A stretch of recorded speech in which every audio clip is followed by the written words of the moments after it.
We live in a world obsessed with strength, not just physical strength, but dominance, certainty, control. You scroll through social media and see images of alpha success, assertiveness, confidence.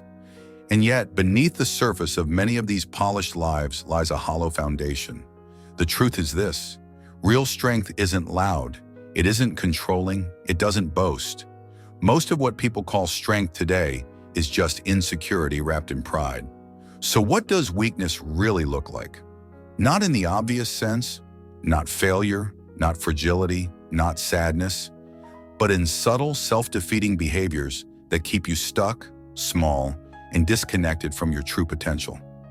Today, we're going to peel back the layers and uncover 5 hidden habits that quietly sabotage your strength.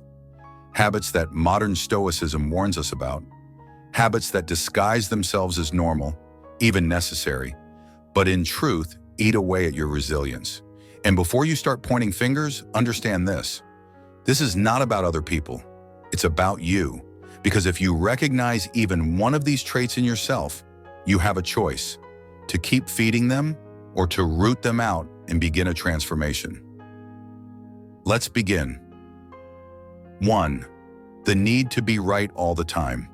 There's a subtle form of weakness that masquerades as intelligence. It sounds like well-crafted arguments, unwavering opinions, and constant correction of others. But the need to be right isn't strength, it's fear. Fear of being seen as wrong. Fear of looking foolish. Fear of letting go of control. People who constantly need to be right are rarely open to growth, because growth often begins with admitting that we were wrong. The Stoics knew this. Epictetus once said, "It is impossible for a man to learn what he thinks he already knows." The person who needs to be right is trapped. Every conversation becomes a battlefield. Every disagreement a threat to their identity. They listen only to respond, never to understand. This isn't intelligence, it's ego in disguise. Imagine 2 paths in life. One is paved with certainty. You walk it with pride, but it never changes, never evolves. The other is riddled with humility.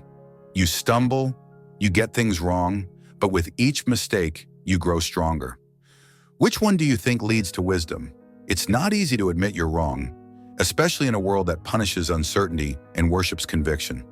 But true strength lies in being teachable, not in being the loudest voice in the room. So next time you feel that urge to correct someone, to assert your version of truth, pause. Ask yourself, is my ego speaking or is my wisdom listening? Because in that moment of stillness, you reclaim power, not over others, but over yourself. 2. Reacting instead of responding. There's a moment, a tiny, almost invisible gap, between what happens to us and how we respond. That gap is where your freedom lives. But for most people, that space is collapsed. An insult triggers rage. A delay sparks anxiety. A setback floods them with despair. They react instantly, emotionally, and often destructively. But reaction is not power. Reaction is programming. It's what happens when you allow your nervous system, not your mind, to run the show. And in modern life, this has become the norm. You get cut off in traffic and your hands clench the wheel. A colleague makes a sarcastic comment and your blood boils. A stranger posts something online and suddenly you're typing with venom in your fingertips. But the Stoics, they taught something radically different. Marcus Aurelius, in his Meditations, wrote, "If you are distressed by anything external, the pain is not due to the thing itself, but to your estimate of it. And this you have the power to revoke at any moment." This is where strength begins, not in the moment of peace, but in the heat of conflict. When you feel triggered, pause, breathe. Ask yourself, is this worth my peace? Because most battles aren't worth fighting. Most offenses aren't even about you. And most emotions pass like weather if you let them. Responding, not reacting, is the art of emotional self-mastery, and that is the essence of Stoic power. 3. Seeking constant validation. Let's talk about one of the most seductive addictions of the modern age, validation. It starts innocently enough. A like here, a compliment there, a nod of approval. But slowly, subtly, it becomes a drug. And like all drugs, the more you get, the more you need. You check your phone obsessively. You frame your words to please others. You shape your life not around truth, but around perception. Here's the danger. When your sense of self depends on the approval of others, you're no longer free. You're a puppet, and society holds the strings. The Stoics warned against this trap. Seneca wrote, "How does it help to make oneself dependent on everyone's approval?" Validation isn't love. It's not connection. It's a fleeting echo of worth that disappears as fast as it comes. And the worst part, it turns you into a chameleon, always changing, always adjusting, never rooted. True strength is self-definition, knowing who you are without needing constant applause. Ask yourself, if no one praised you, if no one noticed your work, would you still do it? If the answer is yes, then you're operating from purpose. If the answer is no, then you've become enslaved by image, and nothing is weaker than a person who needs to be seen to feel valuable. Break that chain. Do the work quietly. Let your actions be your validation. Let your progress be the applause. Because once you no longer crave external approval, you become immune to external rejection. That is real freedom. 4. Avoiding discomfort at all costs. Comfort feels good. It's soft. It's warm. It's familiar. But comfort is also a cage. Modern life is engineered for ease. Instant food, instant answers, instant pleasure. And in this sea of convenience, we've forgotten that growth, real, lasting growth, is always uncomfortable. Think about it. Muscles grow when they're torn. Skills sharpen when they're challenged. Wisdom deepens when it's tested. But most people run from discomfort. They avoid hard conversations. They scroll past difficult truths. They distract themselves with pleasure every time pain knocks at the door. Avoidance is weakness in disguise. It's a refusal to evolve. The Stoics, by contrast, embraced voluntary discomfort. Seneca advised practicing poverty even while wealthy, eating plain food, wearing simple clothes, not because he enjoyed suffering, but to train the mind to be resilient. He wrote, "Set aside now and then a number of days during which you shall be content with the scantiest and cheapest fare, with coarse and rough dress, saying to yourself all the while, 'Is this the condition that I feared?'" This is how you build inner strength, not by avoiding pain, but by walking through it with intention. Discomfort reveals your edges. It shows you where you're still fragile, and if you lean into it, it strengthens you. So ask yourself, what are you avoiding right now? What conversation are you postponing?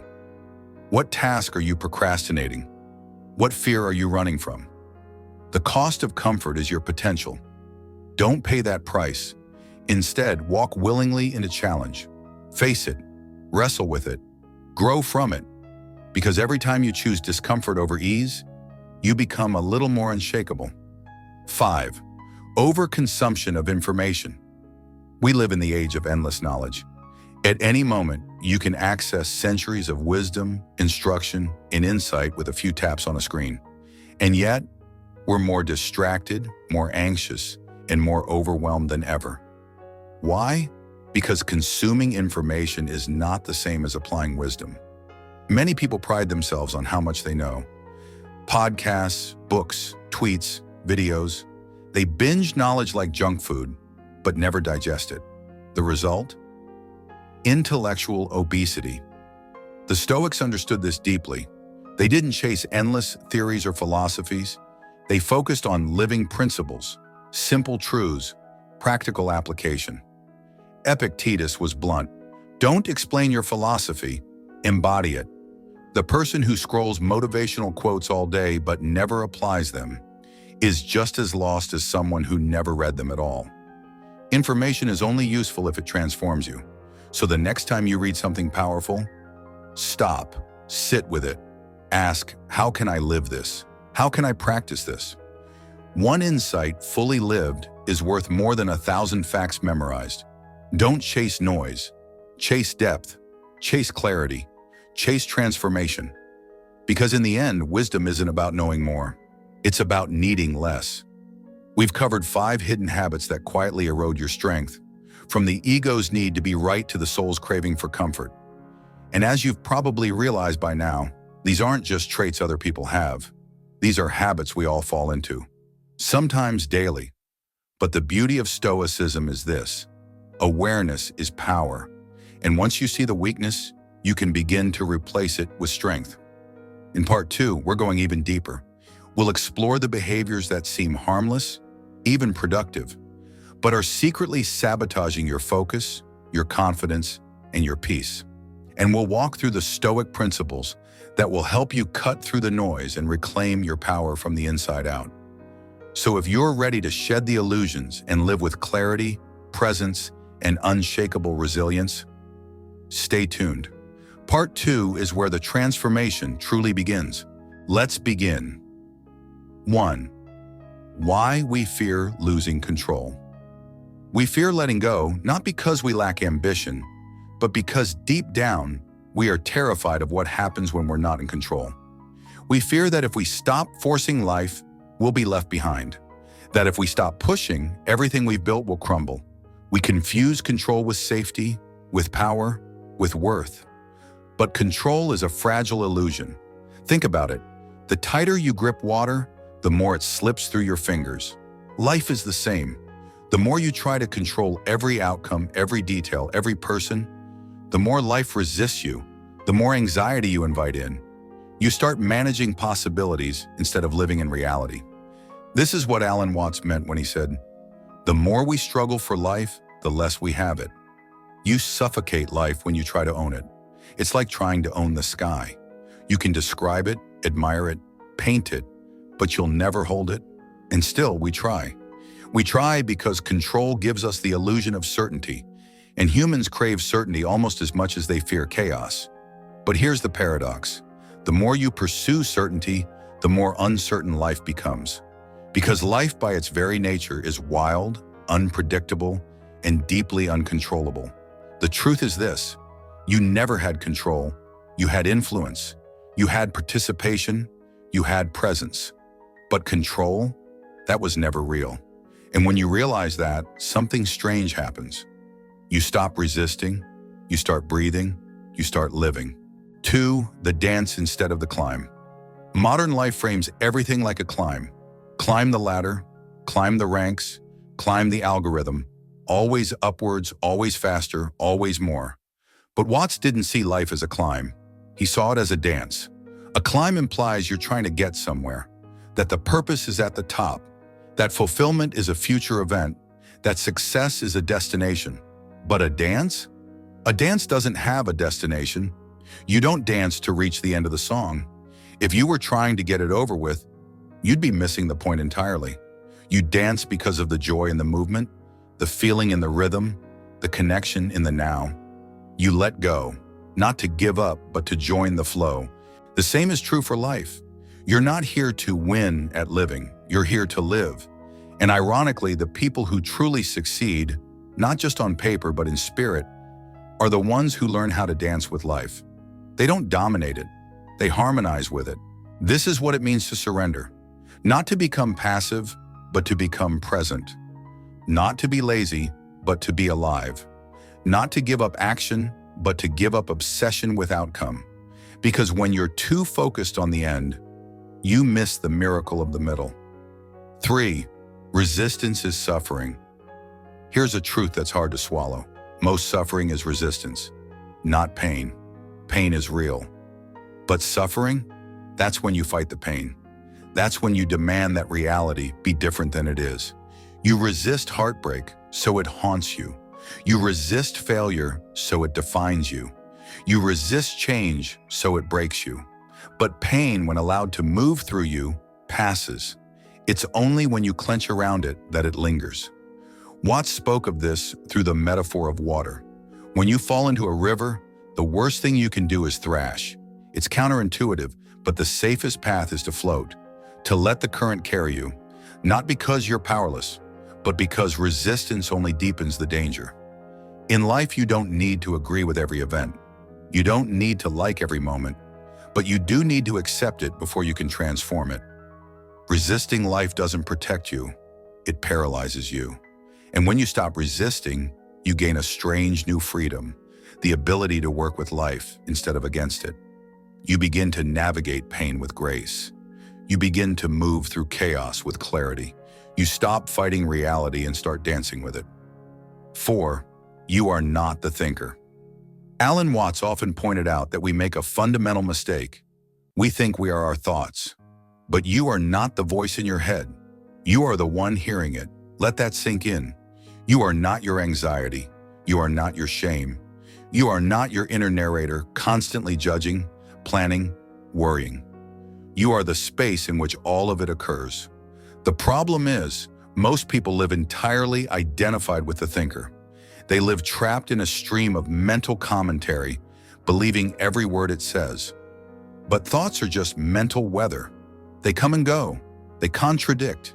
They lie. They recycle. And yet, you don't have to believe them. Watts compared the mind to a monkey, chattering, jumping, never still. But if you learn to observe it rather than obey it, something powerful happens. You disidentify. And in that disidentification, you find peace. It doesn't mean the monkey mind disappears. It just means it no longer drives the bus. You do. 5. Stillness is not emptiness. We avoid stillness because it feels like nothing is happening. We crave motion, stimulation, distraction. But what if stillness wasn't emptiness? What if it was where life actually speaks? Watts often drew on Eastern traditions to illustrate this. In Taoism and Zen, the highest wisdom isn't found through more effort. It's found through still awareness. Stillness reveals what rushing hides. When you're still, you begin to feel again. You notice the tension in your jaw, the longing in your heart, the beauty outside your window. You remember you're alive, not as a concept, but as a felt experience. And in that stillness, insights arise. Decisions become clear, creativity flows. Stillness is not a void, it's a mirror. And most people are afraid to look. But those who do, those who dare to pause long enough to meet themselves, they begin to access a deeper intelligence, a quieter wisdom, the part of you that's not trying to win or prove or perfect, just to be, and that is enough.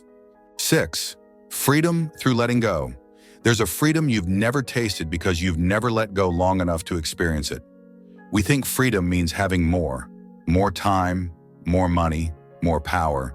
But real freedom is less attachment, less ego, less resistance. Letting go doesn't mean giving up your desires. It means not clinging to them for your identity. You can want success without needing it to feel worthy. You can love someone without trying to own them. You can pursue growth without hating where you are. Freedom is not a possession, it's a practice. It's the ability to meet life as it is and still choose joy, to move with life instead of trying to outmaneuver it. And the secret? That kind of freedom doesn't come from achievement. It comes from surrender, from trusting that you're not missing your life, you're living it, right now, right here, the wisdom of the wave. So here we are, thousands of words later, a journey through detachment, resistance, control, freedom. And if you've made it this far, you're probably wondering, so what do I actually do with all of this? Here's the truth. You don't need to do anything. You need to see. You need to see that life is not a puzzle to be solved, but a wave to be surfed. You are not a machine built to optimize productivity. You are not a statistic meant to chase metrics. You are not a puppet dancing to algorithms. You are a human, a soul, a conscious mystery wrapped in skin and breath. And life, real life, begins when you stop trying to manage it and instead begin to meet it. So the next time you feel anxious because you don't know what's next, the next time you feel behind because you're not there yet, the next time you feel pressure to have it all figured out, pause, take a breath, and remember this. The moment you stop forcing life, life begins to flow. Not because you're lazy, but because you're finally aligned with something deeper than control, something older than ambition, something more sacred than success, presence, stillness, being. And that is not nothing. That is everything. If you found value in this, consider sharing it with someone who could benefit. And don't forget, a simple like goes a long way in spreading Stoic wisdom. For more insights on philosophy, personal growth, and the art of clear thinking, subscribe and turn on notifications. Stay strong, stay mindful, and above all, stay stoic. See you in the next video.